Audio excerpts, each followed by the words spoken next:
연봉 1억도 주담대 한도 최대 2억 낮춘다. 대출 총량 조이기 본격화라는 기사가 있어서 가져왔습니다. 보시면 9월달부터 스트레스 DSR 2단계가 시행된다는 것들은 다들 알고 계실 거라 생각합니다. 여기서 한 가지 더 말씀드릴 거는 뭔가 하면 스트레스 DSR이라 해가지고 이게 특별한 게 아니거든요. 이게 뭐 금리를 갖다가 올린다는 그런 게 아니라 대출 한도를 줄이겠다는 이야기예요. 한마디로 대출 한도를 줄이겠다. 그런데 지금 이 기사에 보시면은 서울 수도권 같은 경우에는 더 줄인다는 이야기입니다. 서울 수도권에 한해서는 대출 한도를 더 줄이겠다. 자 보시면 스트레스 DSR 2단계가 시행되면은 한도가 더 줄어든다라고 하고 있습니다. 그죠? 한도가 더 줄어듭니다.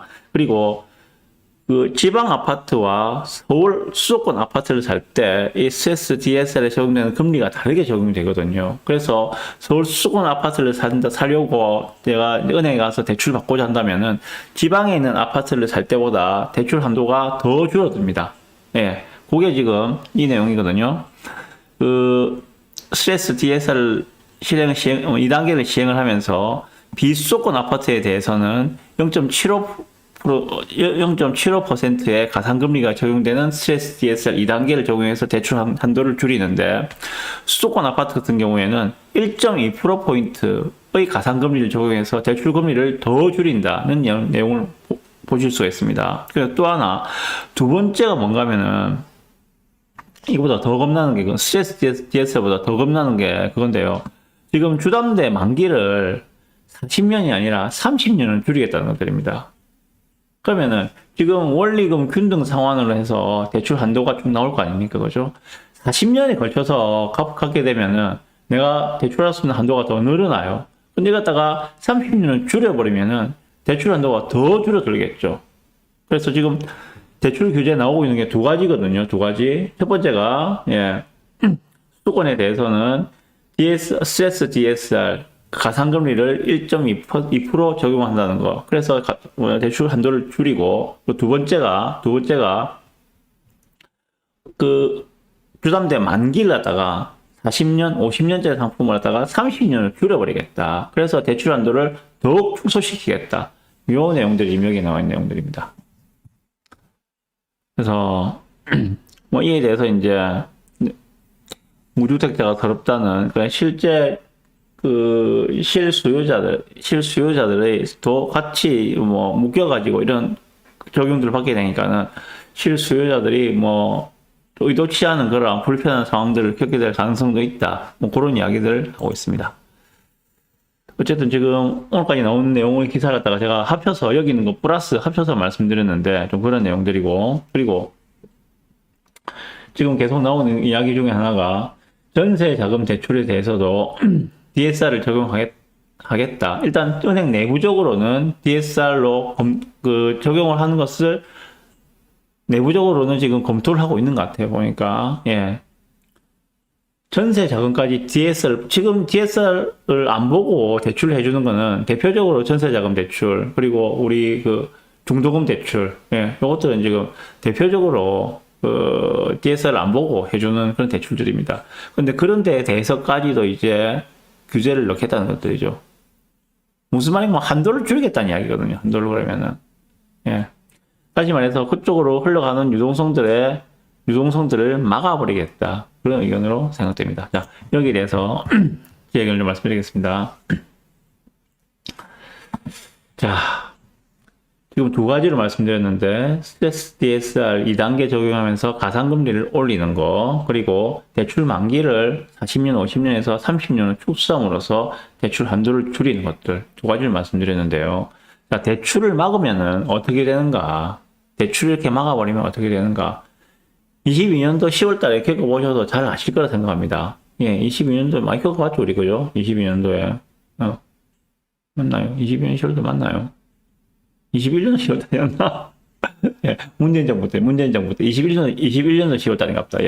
그때 대출 막으면서 난리가 났었죠, 그죠? 거래가 확 죽었죠. 통상적으로 대출 받게 되면은 거래가 확 줄어들 수밖에 없습니다. 뭐 당연하겠죠. 내가 집에 현금을 쌓아놓고 집을 사는 사람은 몇 명이 되겠습니까? 대부분 다 내가 가지고 있는 자금 플러스 모자라는 돈을 은행에서 담보대출로 빌려서 집을 사죠. 그리고 그걸 갖다가 30년 동안 성실하게 일을 해서 갚아나가는 그런 과정들이 일반적으로 우리가 내 집 마련을 하는 과정들이 아닌가 생각합니다.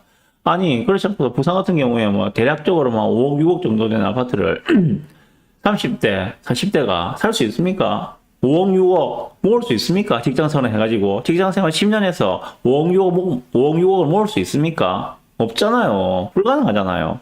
그렇기 때문에 내가 모은 돈이 한 2, 3억 정도 된다면은 거기에 또 한 2, 3억 정도를 더 대출을 내가지고 내 집 마련하는 게 일반적인 그 순서라고 생각이 듭니다. 그런데 이렇게 대출을 막아버리면은 당연히 거래량은 확 줄어들 수밖에 없습니다. 확 줄어들어요. 그리고 이러한 대출을 막아버리는 정책들은 상승 열기를 꺾어버릴 수 있는 매우 강력한 정책입니다. 앞에서 몇 분들이 과거 문재인 정권 때 부동산 규제 정책을 계속 남발을 해왔었죠. 그죠? 그때마다 폭등을 했다고 말씀하셨는데, 맞습니다. 그것도. 그런데 대출에 대한 규제는 사실상 거의 마지막에 나왔거든요. 21년 10월 달입니까? 사실상 거의 마지막에 나왔어요. 그 전까지는 뭐, 전부 다 그 수요를 차단하기 위한 정책들이었는데, 대출에 대한 규제를 그렇게 강력하게 한 적은 없었거든요. 심지어 그 당시에 나온 것들이 어떤 것들이 있었는가 하면은, 수도권, 서울 같은 경우에 15억이 넘는 주택에 대해서는 대출을 10원도 안 해주는, 그런 정책도 그때 있었습니다. 지금 생각하면 말도 안 되는 정책이죠. 아니, 집값이 10억이든 15억이든 20억이든, 동일하게 그 사람이 신용에 문제가 없다면 그리고 담보물의 가치에 문제가 없다면 대출을 해주는 게 당연한 이야기인데, 그 당시엔 그랬거든요.